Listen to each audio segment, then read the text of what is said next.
भगवान विष्णु की पूजा के लिए गुरुवार का दिन खास माना जाता है। गुरुवार के दिन अगर भक्त विष्णु जी की विधिवत पूजा करते हैं और गुरुवार के उपायों को आजमाते हैं तो उनके जीवन में कोई कष्ट नहीं रहता।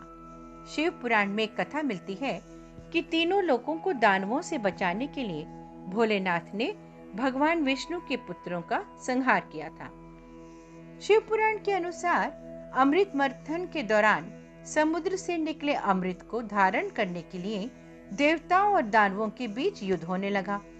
इसको रोकने के लिए भगवान विष्णु मोहिनी का रूप लेकर वहां पहुंचे।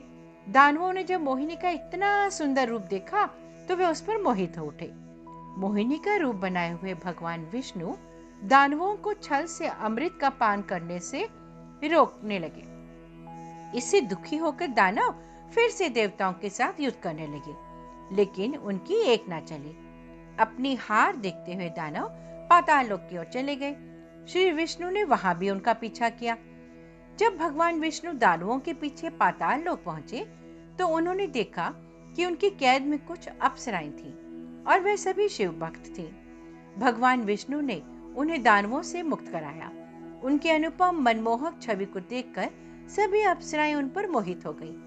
अप्सराओं ने भगवान शिव की अनन्य भक्ति की, साथ ही वरदान में विष्णु जी को पति रूप में मांगा। भोलेनाथ ने माया रची और भगवान विष्णु को उनका पति बना दिया। कथा के अनुसार विवाह के बाद कुछ दिनों तक भगवान विष्णु पाताल लोक में ही रहे। इसके बाद उन अप्सराओं से विष्णु के पुत्रों का जन्म हुआ, लेकिन सभी में दानवीय अवगुण थे। धीरे धीरे उन पुत्रों ने तीनों लोकों में आतंक मचाना शुरू कर दिया। देवता मनुष्य सभी परेशान होकर भोलेनाथ की शरण में पहुंचे। देवताओं और मनुष्यों की गुहार पर भोलेनाथ ने बैल अवतार धारण किया और पाताल लोक पहुंच गए। इसके बाद उन्होंने एक एक करके भगवान विष्णु के सभी पुत्रों का संहार कर दिया। इस तरह उन्होंने तीनों लोकों को विष्णु के दानवीय पुत्रों के आतंक से बचाया।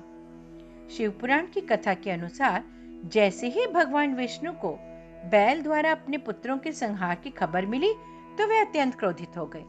क्रोध में ही वह बैल से लड़ने पहुंच गए, लेकिन दोनों ही देवता थे तो लड़ाई का तो अंत हो ही नहीं रहा था। तब अप्सराओं ने भगवान शिव से विष्णु जी को उनके वरदान से मुक्त करने की प्रार्थना की। जैसे ही भगवान विष्णु अपने वास्तविक रूप में आए तो उन्हें संपूर्ण घटना का पता चला।